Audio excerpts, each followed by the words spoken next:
crianças vão para a salinha,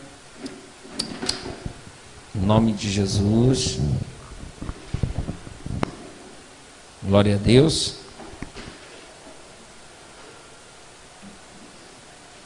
Eu queria fazer um pedido para os irmãos. Eu queria que você não conversasse com a pessoa que está do seu lado agora. Às vezes tem algum jovem que conversa e dá uma vontade de chamar a atenção daqui, irmãos. Às vezes eu me seguro, mas eu vou começar a chamar a atenção daqui. Até dizer o nome da pessoa para ver se cria juízo. Né? Que é falta de juízo conversar na hora da pregação. Então não converse com a pessoa que está do seu lado. Se a pessoa não consegue segurar a língua por alguns minutos, o caso é muito sério, né? Se você nunca prestou atenção em alguma coisa na sua vida, eu quero que você preste atenção nessa mensagem. Porque Deus, hoje eu estava buscando o Senhor à tarde, me preparando para o culto, para a mensagem. E eu senti assim de Deus que Ele quer fazer alguma coisa em vidas, em famílias. Mas Ele depende da sua oração. Você pode até dizer assim, pastor, o senhor tem certeza disso? Não é o Deus Todo-Poderoso, Criador dos céus e da terra? Ele depende da minha oração para fazer? Ele não depende da sua oração porque pelo fato da sua oração ser maior que ele, não, de forma alguma. Ele depende da sua oração porque Ele quis que fosse assim. E nós vamos entender hoje aqui, porque que só vão acontecer algumas coisas que você precisa que aconteça se você orar. Que às vezes a gente se habitua muito naquela questão de, irmão, ora por mim, pastor, ora por mim. E a gente acaba não orando. A oração do pastor pela igreja é muito importante. Intercessores são muito importantes. É muito importante alguém estar orando por você, é importantíssimo. Mas tem coisas que você precisa orar para que aconteça. Amém? E vamos já ler o texto aqui. Mas uma preocupação que eu tenho muito grande é o seguinte: é que a nossa geração tem dificuldade para orar, queridos. Existe uma preguiça espiritual. Não é preguiça física, não. Às vezes a pessoa é até trabalhadeira, né? Mas quando chega na questão da oração, a pessoa tem uma preguiça espiritual para orar. Dá um enfado, dá um cansaço. Tem gente que quando vai orar dorme. E isso acaba sendo algo espiritual que precisa ser vencido. E nós vamos assim englobar só num pacote a nossa geração. A nossa geração gasta muito tempo nas redes sociais, na internet, né?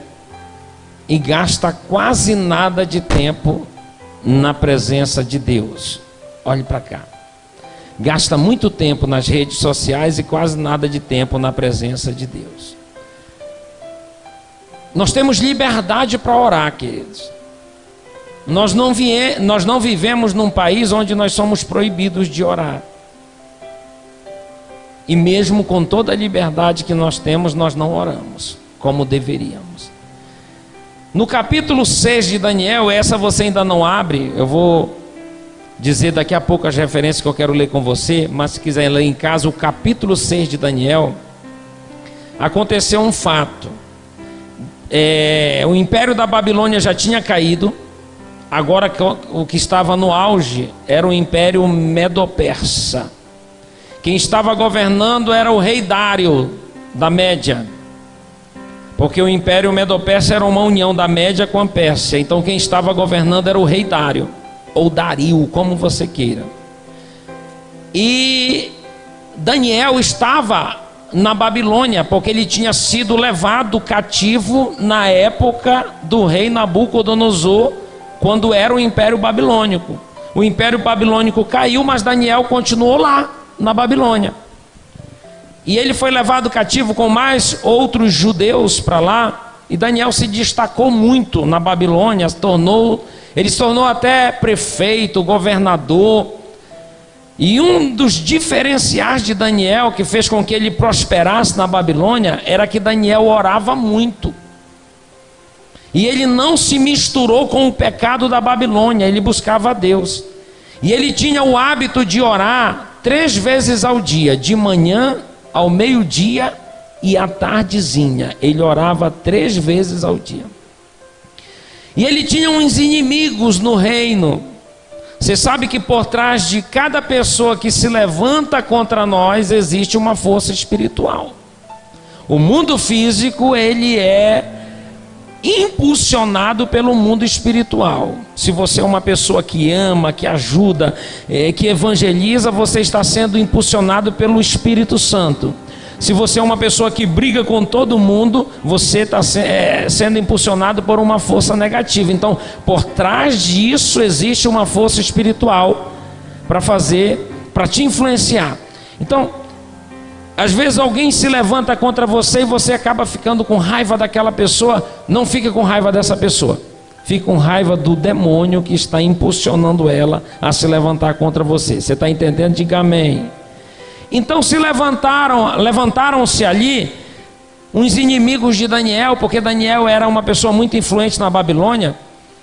E quando a pessoa se torna influente, ela acaba fazendo muitos inimigos, né? E eles queriam achar um ponto fraco em Daniel para que pudesse persegui-lo, e não encontraram, que ele era um homem temente a Deus. Aí eles descobriram que ele orava 3 vezes ao dia. Aí, como o Império Medo-Persa era um império pagão, onde eles adoravam deuses de gesso, de pedra, de ouro, adoravam imagem, e era costume de todo rei pagão se auto-venerar.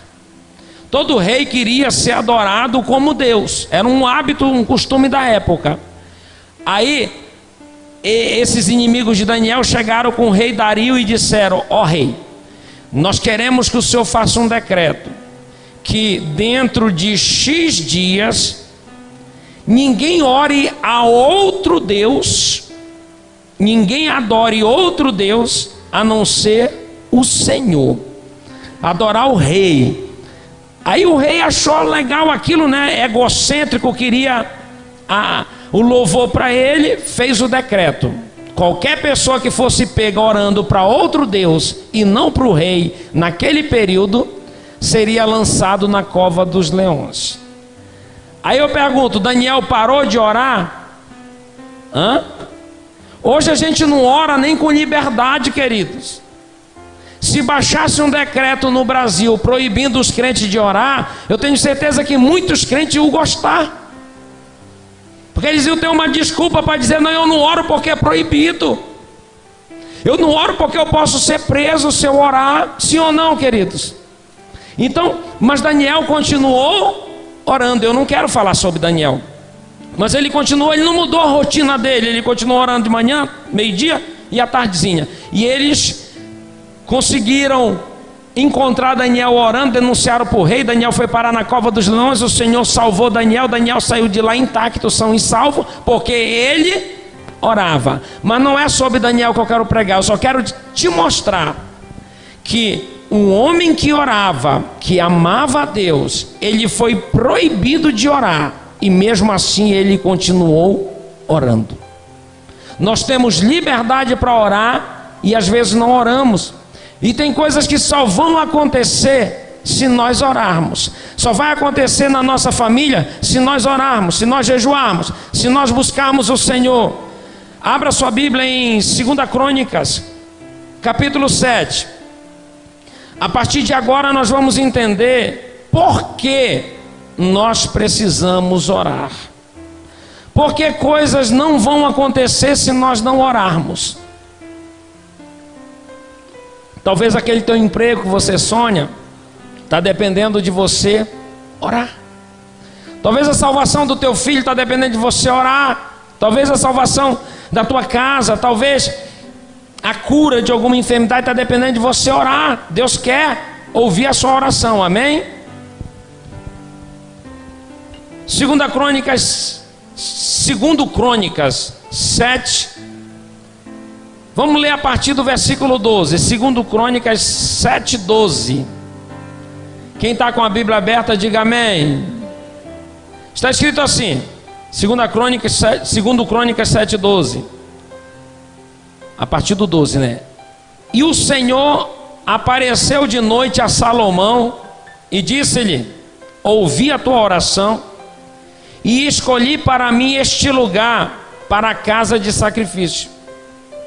Se eu cerrar o céu, ou seja, se eu fechar os céus e não houver chuva, ou se eu ordenar aos gafanhotos que consumam a terra, ou se eu enviar a peste entre o meu povo, e se o meu povo que se chama pelo meu nome se humilhar e orar e buscar minha face e se converter dos seus maus caminhos, então eu ouvirei dos céus, perdoarei os seus pecados e sararei a sua terra.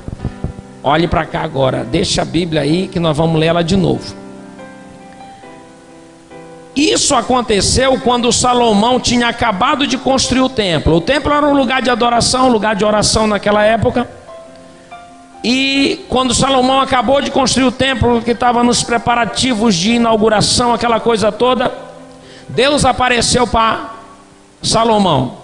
Se você continuar lendo o texto, eu parei de ler, mas se você continuar lendo o texto na sua casa, você vai ver assim, ele diz: e de hoje em diante os meus olhos estarão atentos à oração feita neste lugar. Ou seja, os olhos de Deus estão atentos à oração feita neste lugar.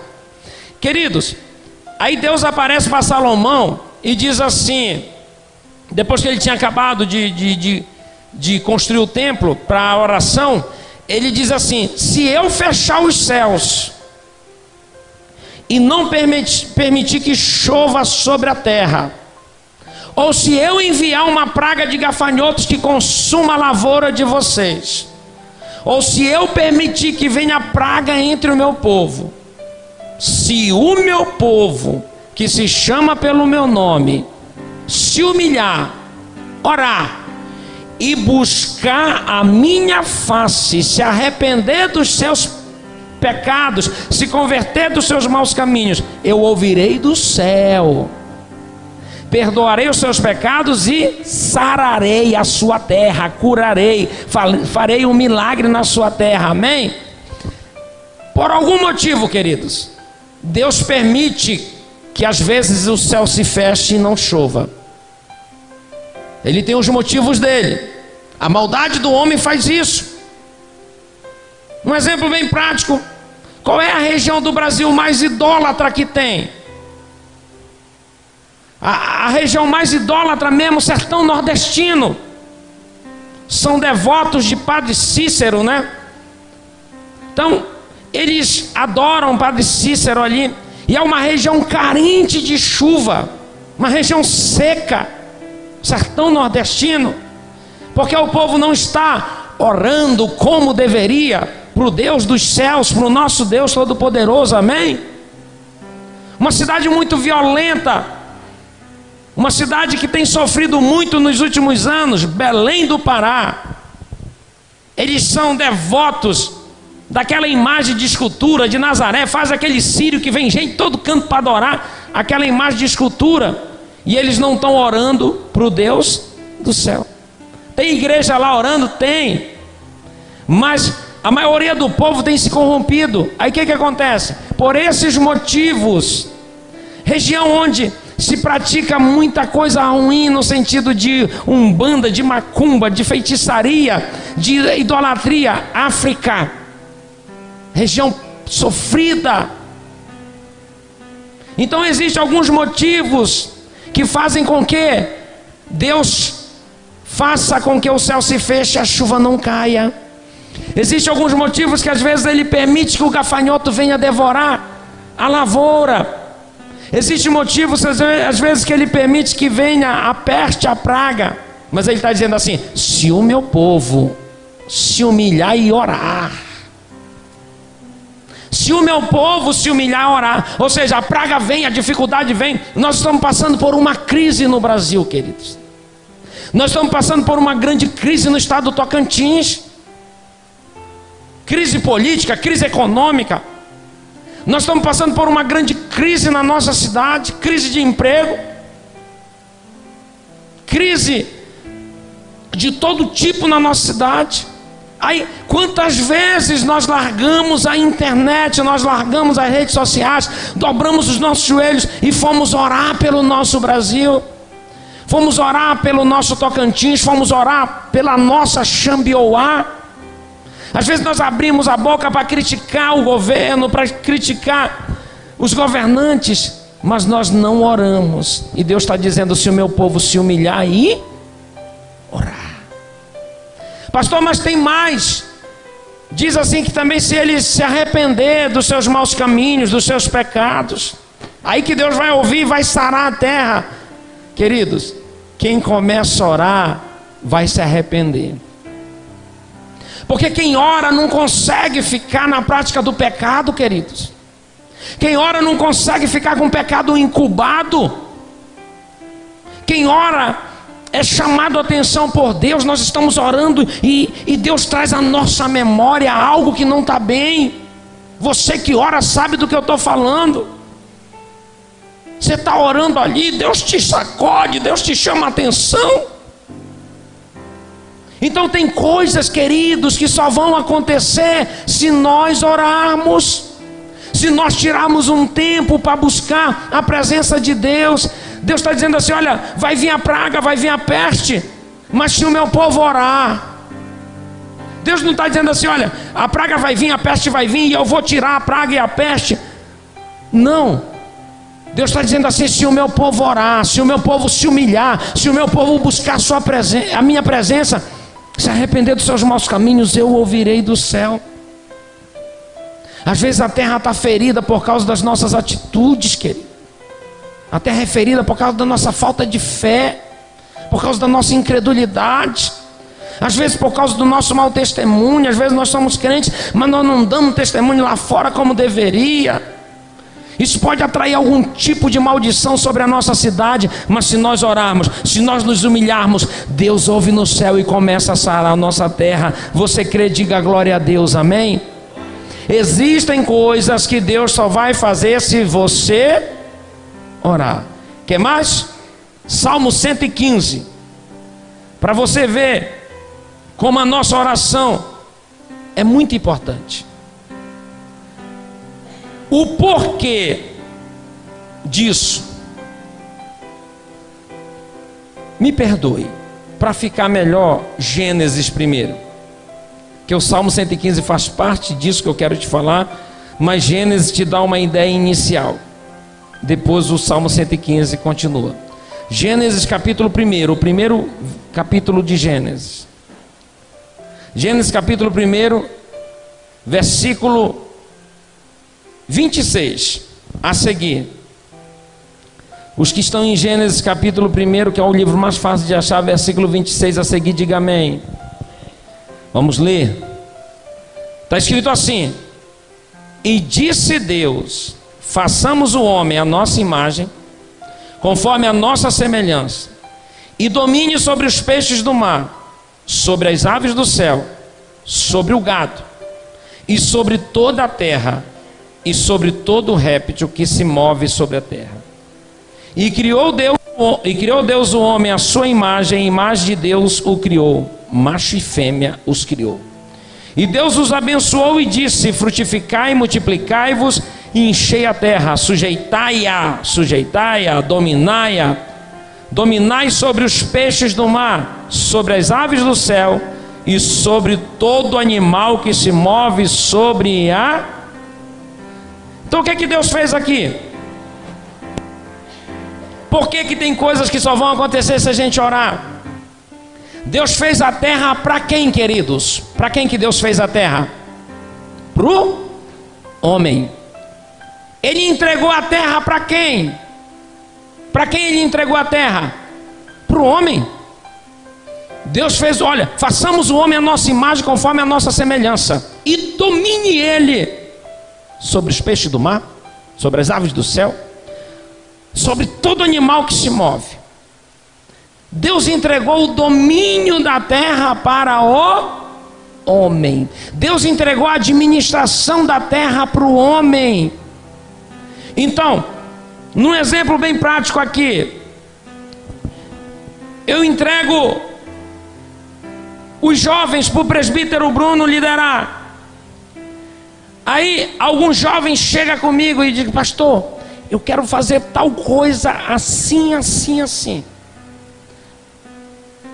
Normalmente eu vou dizer: ó, fala com o Bruno. Mas não é o senhor que é o pastor da igreja? Sou o pastor da igreja, mas eu entreguei o departamento para ele liderar. Se eu for autorizar alguma coisa sem conversar com ele, é como se eu estivesse passando por cima de mim mesmo, porque eu dei essa autoridade para ele. Aí o Bruno vai fazer tudo da cabeça dele? Não, quando ele for fazer alguma coisa, ele vai falar com quem? Comigo. Eu passei uma autoridade para ele, mas essa autoridade ele deve, pela misericórdia de Deus, a mim, porque passei isso para ele. Então quando ele for fazer alguma coisa, ele conversa comigo. E se um jovem chega para querer tentar falar comigo sem falar com ele, eu digo: conversa primeiro com ele, porque eu entreguei para ele. Mesma coisa nos outros departamentos da igreja, eu costumo fazer assim. A tal coisa assim: fala com a líder de senhoras, porque eu sei que a líder de senhoras vai falar comigo. Então Deus entregou a terra para o homem. E se Deus ficasse mexendo nela, sem que o homem pedisse para ele, ele estaria passando por cima da própria autoridade dele, porque ele deu essa autoridade para o homem. Os irmãos estão entendendo? Diga amém. Então o que acontece? Ele deu a terra para o homem dominar, ele deu a terra para o homem administrar. O homem vai administrar, só que o homem não vai administrar essa terra sem ele. O homem precisa administrar essa terra com ele. Por que nós estamos vivendo o caos? Porque nós queremos administrar nossa família sem ele. Nós queremos administrar nossos negócios sem ele. Nós queremos administrar a nossa cidade sem ele. Nós queremos fazer as coisas sem ele. Ele nos deu uma autoridade, só que nós dependemos dele para fazer. Mas ele só vai fazer se nós clamarmos a ele, porque ele passou para nós a responsabilidade. Quando nós não oramos, é como se nós estivéssemos dizendo para ele: tá tudo bem, deixa comigo. O senhor passou para mim, tá tudo bem, tá? A gente até escreve ali nos nossos status: Deus no controle, Deus no comando. Mas na verdade quem está no controle muitas vezes somos nós mesmo, porque nós esquecemos que ele pode fazer, mas ele só vai fazer se nós clamarmos, se nós orarmos. Nós temos um socorro no céu, queridos. Nós temos uma mão poderosa no céu, a mão de Deus. Mas a nossa oração move a mão de Deus, a nossa oração move o coração de Deus. Se nós não buscarmos, não vai acontecer. Tem coisas que têm acontecido na sua vida, às vezes porque alguém está orando por você também. Mas tem coisas que só vão acontecer se você começar a orar, porque Deus te deu o controle. Os irmãos estão entendendo? Diga amém. Bora ver um texto mais claro. Salmo 115, versículo 16 agora. Aqui está bem claro. No Gênesis já estava claro, mas aqui clareia ainda mais. Salmo 115, versículo 16. É muito melhor, queridos, você vir para o culto e receber uma palavra explicada, do que se eu ficasse correndo aqui, fazendo como alguns pregadores às vezes fazem por aí, você sair sem entender nada. Salmos 115, 16, versículo 16, quem está lá diga amém. Olha o que está escrito: os céus são os céus do Senhor, mas a terra deu-a Ele aos filhos dos homens. Não está bem explicado, queridos? Os céus são os céus do Senhor, mas a terra Ele entregou, Ele deu aos filhos dos homens. Eu pergunto, eu não estou falando desse céu aqui que a gente vê, que é o firmamento. Eu estou falando do céu, morada de Deus, do céu paraíso, do céu onde Deus habita. Existe algum distúrbio no céu onde Deus habita, queridos? Existe algum descontrole no céu onde Deus habita? Algum desequilíbrio? Não, porque Deus está no controle dos céus.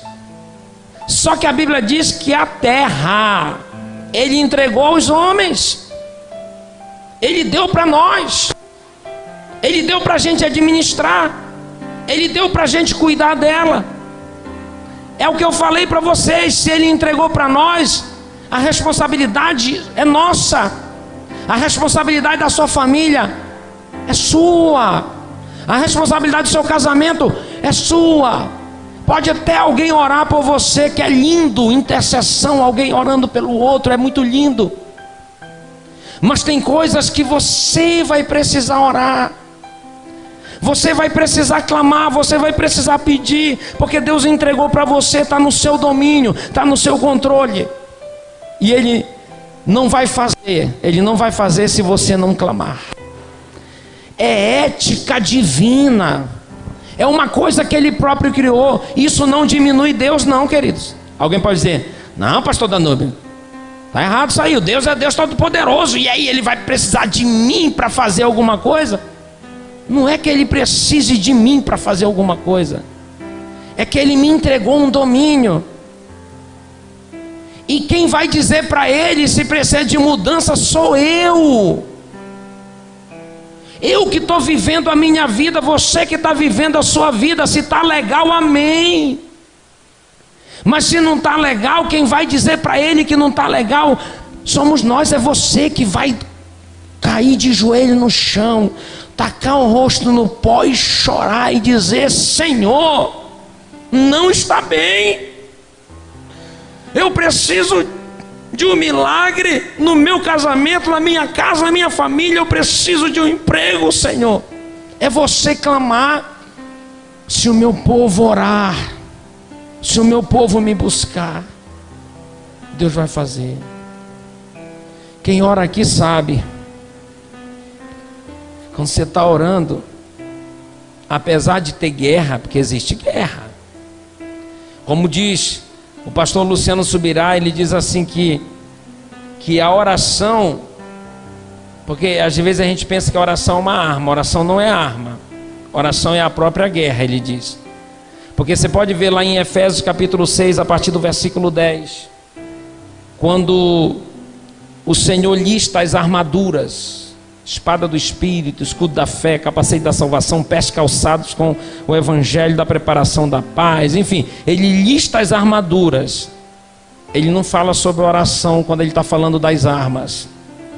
Ele fala sobre oração lá no final, que ele fala das armas e tudo, aí depois ele diz: orando em todo o tempo. Porque oração não é arma, oração é a própria guerra. Quem não ora está na guerra, mas não está clamando aquele que pode vencer a guerra. Agora quem ora, a pessoa que ora é aquela que decidiu entrar no campo de batalha. Em outras palavras, eu não aceito mais minha casa desse jeito, eu vou entrar no campo de batalha. Você já viu um soldado quando vai se preparar para a guerra? Você já assistiu antigamente, passava aqueles filmes do Rambo, né? E o Rambo amarrava a faca que enfiava e botava aquele negócio assim na testa, se pintava todinho assim e segura o Rambo. Sim ou não? Já viram esse tipo de filme, né? Assim é o crente, queridos. Se eu não estou orando, se eu estou caladinho, Deus sabe que não está bem, só que Ele está entendendo que eu não quero que Ele faça nada, porque eu não estou clamando, amém? Mas se eu me visto para a guerra, coloco as armaduras de Deus e entro no campo de batalha, eu estou dizendo assim: eu não aceito mais isso na minha casa, eu não aceito mais isso na minha vida, eu vou para a guerra. Aí você entra na guerra, a oração é a guerra, você vai orar, Deus vai ouvir no céu e Ele vai fazer um milagre. Só quem está entendendo, diga glória a Deus. Então, se nós não orarmos, eu nasci em fazenda, não foi na fazenda, né? Nasci em casa mesmo. Eu sou do tempo que tinha parteira, tá, queridos? Minha avó era parteira e ela fez o parto de mim e de todos os meus irmãos. Eu nasci na cidade, na casa da minha avó, mas eu morei com os meus pais em fazenda, desde recém-nascido até os 12, 13, 14 anos eu morei em fazenda. E o meu pai era vaqueiro, capataz de uma fazenda que criava gado Nelore. E gado Nelore é bravo, né? E aí tinha uns bichos que queriam avançar na gente, e o papai sempre ensinava que se ele viesse em cima e não desse para se esconder em algum lugar, o mais certo seria tentar se jogar no chão ali e fingir de morto, né? Não sei se nunca fiz isso, mas diz que funcionava, né? Nunca fiz isso. Olhe para cá. Às vezes, querido, nós estamos será que funciona, irmão Adenor, esse negócio de... Não funciona não, né? O boi chega, se ele tiver aquele chifrão e mete por baixo, levanta, né? Pisa por cima. Então, não se finja de morto, que não funciona. Só que na vida espiritual, queridos, nós estamos querendo fazer isso. Muitas vezes a gente está querendo se fingir de morto, assim. Só que não tem isso, queridos. Nós temos que tomar uma atitude, nós temos que ir para a guerra, nós temos que combater. E a nossa guerra é a oração. Amém? Só para nós concluirmos. Pastor, mas tá bom, eu estou entendendo que Deus vai fazer à medida que eu orar. Mas oração é só para pedir? Oração é só para pedir? Para agradecer, para ter intimidade. Oração nos dá intimidade com Deus. Crente que ora tem intimidade, queridos. Crente que ora é diferente até no modo de falar, no modo de ser, no modo de proceder. Crente que ora é diferente, que ele é quebrantado, ele está orando, aquilo gera intimidade. Quem não ora não tem intimidade, quem ora tem intimidade. Então a oração gera intimidade. Quanto mais nós orarmos, mais íntimos de Deus nós seremos, mais perto de Deus nós estaremos. Quem ora aqui sabe, se você descuidar da oração e ficar aí uma semana sem orar, você se sente um caco. Sim ou não? Você se sente um caco. Você chega ao ponto de dizer até: pastor, não estou crente não, eu estou quase desviado porque eu não orei mais. Quem não ora não percebe a diferença, porque já está acostumado a não orar. Mas quem ora, querido, sabe o valor da oração. Então oração gera intimidade, oração gera resposta de Deus. Mas aí, pastor, como é que eu vou orar? Eu não tenho hábito de orar. Comece orando 10 minutos todo dia, aumente para 20 depois, aumente para 30. Vai chegar um nível que você vai passar 1 hora de joelhos orando E você vai dizer assim: passou tão rápido o tempo. Sim ou não? Eu não vou perguntar para não constranger, mas eu sei que tem gente aqui que já viveu isso e que vive isso. E a presença de Deus é tão gostosa, queridos. Passou o tempo que nós éramos religiosos, queridos.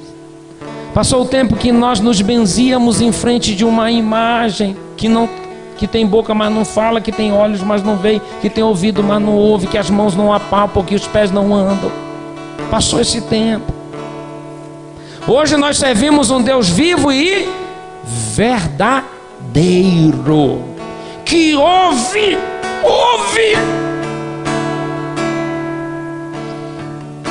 Ele não só ouve, queridos, ele responde. A Bíblia diz que Deus não resiste um coração quebrantado.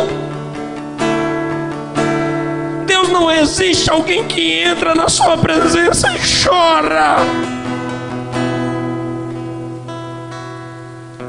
Quantas vezes nós temos chorado para pessoas que não podem resolver o nosso problema? Quantas vezes nós temos chorado para pessoas que ficam rindo nas nossas costas, tripudiando em cima das nossas misérias?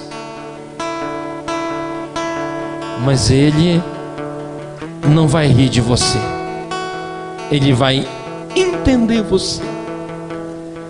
E Ele vai ouvir e vai responder. Tem coisa que está faltando você orar para Ele fazer.